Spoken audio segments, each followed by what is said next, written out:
baca di dalam mikrometer sekrupnya. Mikrometer sekrup itu ada dua skala, ada skala utama sama skala nonius. Skala utamanya yang bagian ini ya, yang panjang. Skala noniusnya yang bisa diputar-putar. Skala nonius dibaca yang selurusan dengan skala utama. Nah, skala nonius itu dikali dengan 0,01. Lalu ditambah saja dengan skala utama. Satuannya milimeter atau mm. Udah sampai di situ kalau untuk mikrometer sekrup.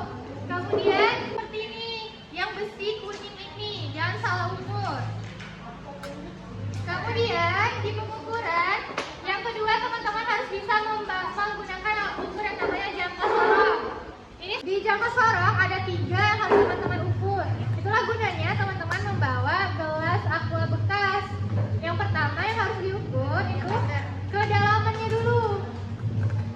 Kedalamannya tinggal teman-teman tarik ulur aja ininya. Dan upayakan dia yang terakhir ini menyentuh bagian muka dari gelas aqua. Jadi setelah dapat seperti ini, teman-teman tinggal baca di jangka sorongnya. Ini kan ada 2 skala, ada skala yang besar, ada skala yang kecil.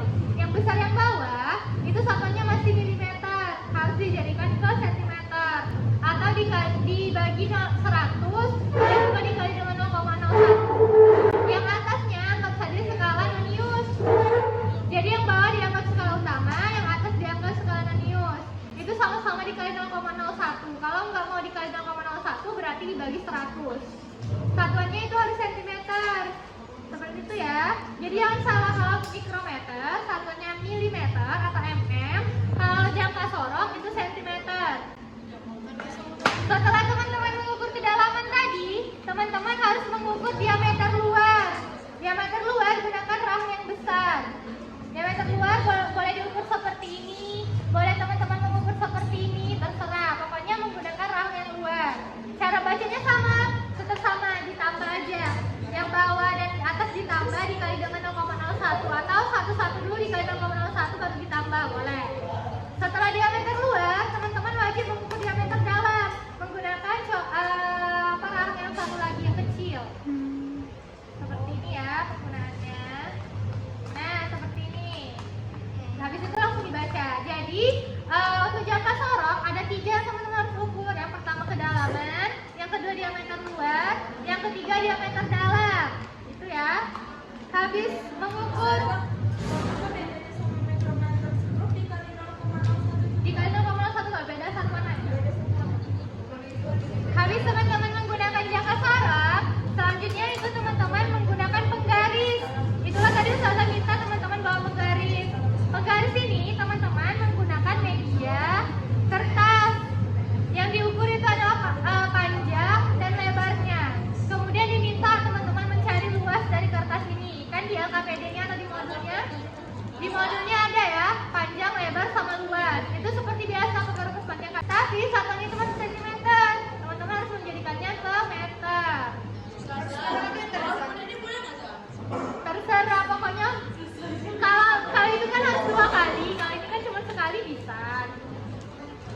Jadi ingat ya, ini gunanya untuk digunakan penggaris dan kertas dari 0. Habis itu satu lagi alat dokumen perlu pahami, neraca.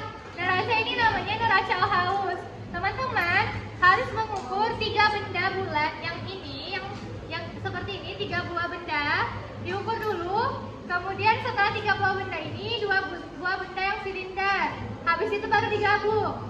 Cara penggunaannya, teman-teman cukup geser-geser aja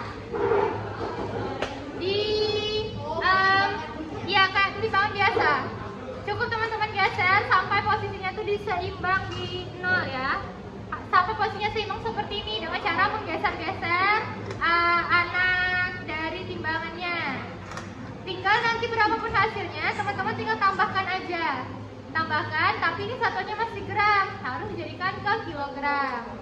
Jadi lumayan banyak ya komponen-komponen di pengukuran. Itu 3 bulat dulu, baru 2 silinder, baru digabung. Berapa? Karena itu tuntunan dari modulnya seperti itu ya. Ya. 3 kali. Nanti ditambahkan kan kalau udah? Ditambah baru jadikan kilogram. Gak usah ditambah. Berarti di sana yang kecil dulu ditambah Iya, berapa? di modulnya kan ada yang kecil dulu berapa nilainya, kemudian yang silinder dulu berapa nilainya, baru di akhir nanti baru.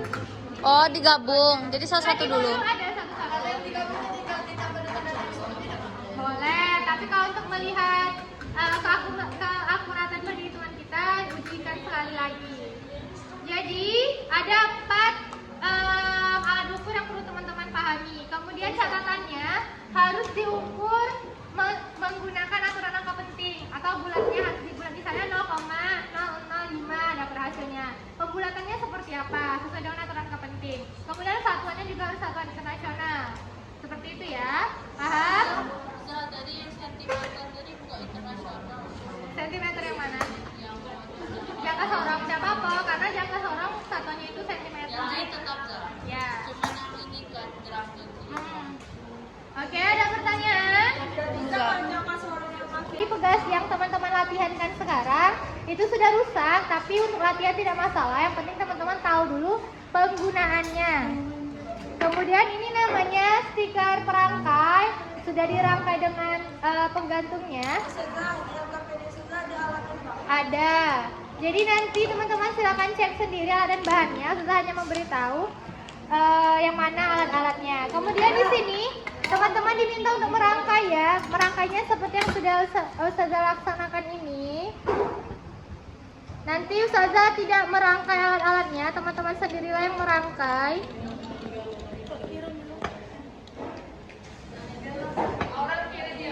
Iya. Seperti ini ya caranya. Kemudian yang ini boleh teman-teman letakkan di sini, boleh di sini, terserah seperti apa maunya. Yang jelasnya harus di bagian atas. Nah, kalau udah seperti ini, bentuknya seperti ini ya, bentuk bangunannya. Teman-teman tinggal kaitkan dengan stiker perangkainya. Nah, sebelum melaksanakan praktikum, ukur dulu berapa panjang pegasnya. Terus tadi menggunakan penggaris. Pegasnya itu yang diukur hanya pegasnya, bukan rangkaiannya. Dari atas sini sampai bawah ini aja, bukan bukan tangkainya yang diukur, tapi pegas, panjang pegasnya. Berapa hasilnya? Teman-teman salin di LKPD-nya itu sebagai panjang pegas. Ada itu di kolom namanya panjang pegas. Setelah dapat panjang pegas awal, teman-teman gantung pegasnya satu. Nah, gantung seperti ini. Nanti akan pertambahan panjang meskipun 1 cm, teman-teman ukur lagi. Terus diletakkan lagi pegasnya. Setiap udah ngukur 1, diukur pertambahan panjangnya, dan itu diukur lagi sampai 4 buah beban yang diukur. Yang ini agak sedikit mudah, tidak terlalu banyak. Nah, sampai kalau di LKPD kita itu sampai beratnya 200, berarti sampai 4 kali kita ngukur. Tapi untuk latihan cukup sampai 3 kali aja. Nah, nanti waktu ujian ada 4 kali berarti pengukuran. Setiap sudah tambah 1 beban, teman-teman mengukur panjang pegasnya. Tambah 1 beban lagi, diukur lagi sampai 4 beban. Berapa? Itu berarti dituliskan di dalam LKPD yang tulisannya pertambahan panjang pegas. Kemudian ada beberapa hal yang teman-teman harus lengkapi di LKPD. Itu sudah Ustazah masukkan rumusnya, tinggal teman-teman hitung saja. Itu ya. Untuk ini paham caranya? Oke, kalau sudah paham boleh teman-teman untuk mempraktekkan sendiri. Kita hanya satu dayanya cuma 2, jadi hanya 2 nanti alat yang bisa teman-teman praktekkan. Jadi teman-teman, ini namanya rel rel pengukur atau rel kereta api, boleh juga teman-teman sebut seperti itu. Ini nanti disusun membentuk rel kereta api betulan, tapi dengan catatan ada kakinya, ini namanya kaki rel ya. Jadi teman-teman letakkan di masing-masing ujungnya, tidak usah dimasukkan ya, tidak apa-apa, yang penting dia bisa masuk dikit. Ini satu-satu di ujungnya masing-masing. Kemudian untuk yang tengah kita pakai yang panjang ini, penyambung rel namanya. Teman-teman tinggal masukkan. Memang ini nama alatnya masih baru, jadi agak sedikit susah untuk masukkan. Ya, karena tidak ada yang pernah praktikum vakum, jadi alatnya masih susah, masih kesat ya. Kalaupun tidak pakai ini juga tidak apa-apa, tapi kalau misalnya tidak masuk nanti teman-teman taruh ini aja, tapi harus sejajar semuanya. Nah, kayak gini. Kalau udah membentuk rel, teman-teman tinggal susun sesuai dengan komponen. Yang pertama teman-teman harus menyusun lampunya. Tinggal teman-teman masukkan aja.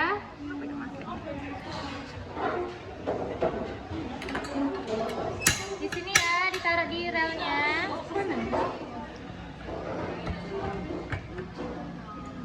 Kemudian yang kedua susunannya itu ada lensanya yang kita pakai di kalau LKPD itu ada 100 sama 200.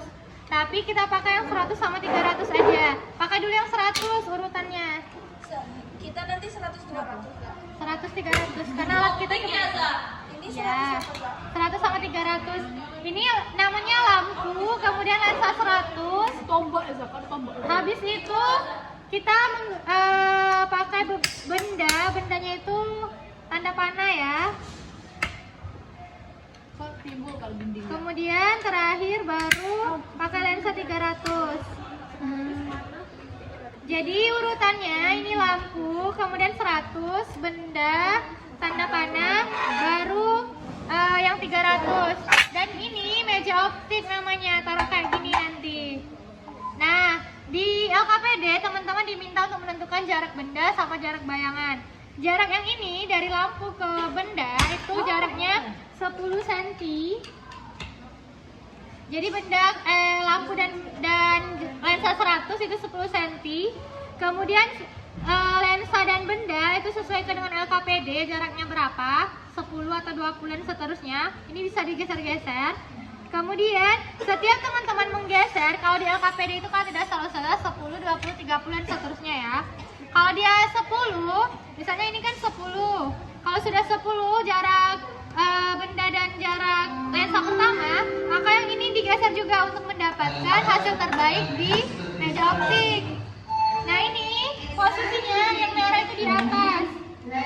Boleh juga di samping kiri. Kalau taruh gitu kali enggak apa-apa. Iya boleh. Boleh. Nah ini dicolok sesuai dengan warnanya ya.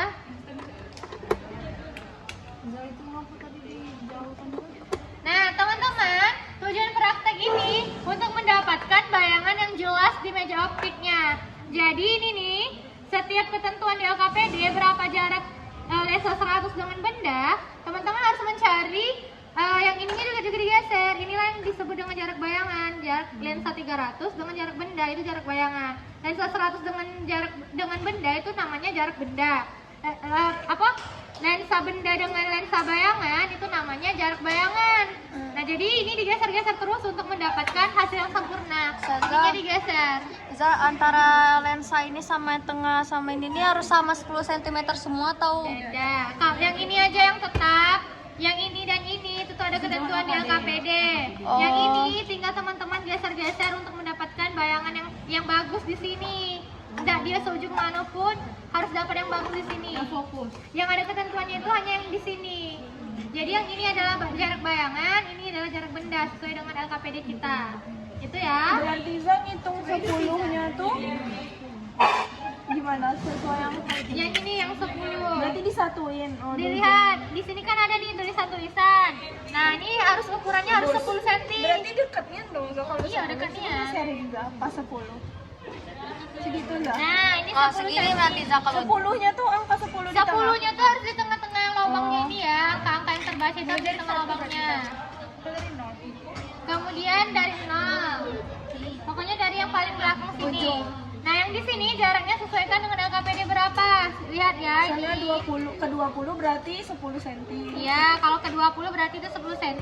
Nah, yang ini tinggal teman-teman geser, menyesuaikan untuk mendapatkan hasil terbaik di meja optiknya. Meja optiknya juga boleh digeser sejauh apapun agar mendapatkan hasil yang maksimal. Kalaupun hasilnya itu tidak maksimal, yang penting ada bentuknya tanda panah. Di sini kan tanda panah, ada bentuk tanda panahnya dikit aja enggak apa-apa, asal jangan terlalu buram. Itu ya, paham?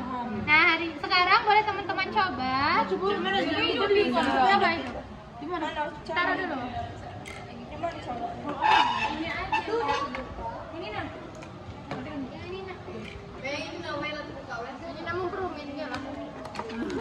dah. Oh, ada suara ustazah. Ada lampunya Zah. Apa? Iya. Dibongkar sendiri juga Zah. Kalau lebih dari 8% mana Zah? Ya, pin harus ini dong ya. Ini berarti masalah. Mana Zah? Tanda panahnya Zah. Nah, kalau dari sini, apakah teman-teman sudah melihat tanda panah? Belum. Berarti coba kita geser. Gue tutup biar nampak. Belum Zah. Tanda panahnya apa buku? Tanda panahnya harus ada di sini. Ada keterangan di sini. Itu ada warning. Kasihan. Ada juga.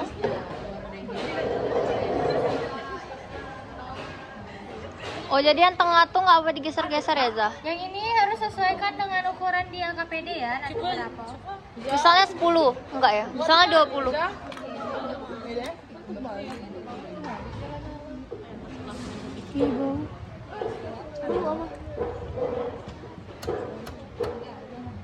Kalau praktikum listrik memang kita harus sabar.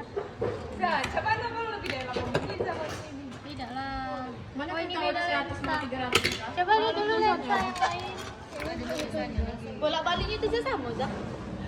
Apa Zah yang bikin beda lensa Coba Zah? ini dengan cermin datar. Oh, cermin datar. Emang harusnya apa Zah? Cembung aja. Tapi kecinian. Ya, Belum nampak Zah. ini kan masih buram di.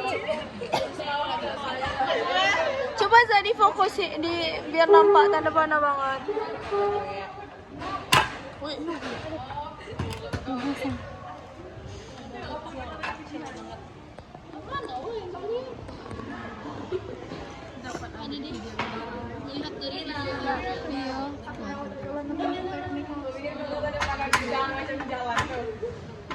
Udah kerja orang teknik lah. Udah nulis label lah. Sama Shirley YouTube ya. Zah apa kesian tuh Zah? Teman-teman, jangan mengganggu barang yang lain karena itu tidak kita gunakan. Itu hasilnya nggak sempurna Zah. Harusnya tuh Mungkin itu tuh bukan ini panah mana? Zah. Kamu mungkin naruh kecil itu Zah. Tidak sih Zah, tanda panah tidak di tengah-tengah. Harusnya tuh lensa yang kita gunakan lensa 200. Kalau lensa 300 memang dia harus titik pantulnya harus jauh. Lensa 200 nya mana Zah? Tidak ada di alat kita. Ini kan masih buram. Nah, teman-teman, di bentuknya kayak ini aja udah apa-apa asalkan sudah tergambarkan tidak terlalu buram. Karena lensa kita itu lensanya 300 sehingga harusnya ini 100 sama 200. Kalau 100 sama 200 dia bisa nampak jelas bayangannya. Karena kita hanya punya 200 sama 300, maka tidak apa-apa, tidak terlalu bentuknya tanda panah. Yang penting gambarnya ini tidak terlalu blur, tidak terlalu buram. Ini blur termasuk blur apa nggak, Zah? Berarti anggap aja itu telah tanda panah. Ya, anggap aja ini kalau seperti ini udah tanda panah. Berarti kalau misalnya ini ketentuan LKPD kita di sini 10 cm, ya teman-teman atur dulu ya 10 cm. Habis itu baru atur yang ini dan atur meja optik. Yang digeser-geser jauh itu yang 300 sama yang meja optiknya. Di sini ada tulisan 300, di sini ada nilai 100. Nanti yang akan bisa ada rangka itu hanya relnya. Yang atas-atasnya teman-teman rangkai sendiri. Berarti berarti kan ini ditanya 30. Misalnya hasil yang ditulis itu apa Zah? Buram gitu Zah. Tidak lah. Gimana cara menghitungnya, Zah? Ini ada rumus itu Taro. 1/S ditambah 1/S. pengamatan tuh soal. Hasil pengamatan tuh yang kalian tulis di dalam ini ya. Kayak mana, Zah, contohnya? Kalau 30 cm, Bisa, coba. Coba, Berapa- Zah. berapa ini? 30. 30 yang awalnya. Iya. Nah, 30 yang ini tetap ya 10 cm jangan digeser-geser. Bisa lagi Zah. Oh, itu harus 10 cm terus ya, Zah? Belum 10. Karena 10 cm-nya. Nah, yang 30 tuh dari sini sampai sini ya. Berapa di mana dia? sebelumnya Zah. Mundur. Nah, harus di tengah-tengahnya ya 40-nya. Berarti ini sudah 30. Setelah itu baru dihidupkan. Yang itunya tetap Zah. Woi, dihidupkan. Nah, cari Woi, jangan. tidak buram. Baru yang ini digeser-geser sejauh mana sampai tidak buram ya. Ada Itu dikit. masih buram, Zo. Ambil lagi. Ini nanti relnya yang digunakan 3 bukan 2. Berarti ini 1/30 ditambah X actionnya dapat berapa gitu? Ya, S aksen tuh yang ini ya. Misalnya di sini udah jelas nih. Berarti tinggal teman-teman tambahkan S aksennya ini. S aksennya di tengah. S-nya 30. Oh, jadi 30. Udah ada di LKPD. S Jadi aksen mana? Gimana saya ngitungnya itu berapa saya S aksennya? tinggal dihitung berapa? Berapa itu ya? Berarti F-nya tidak dari F itu yang teman-teman S1 per S aksen ditambah 1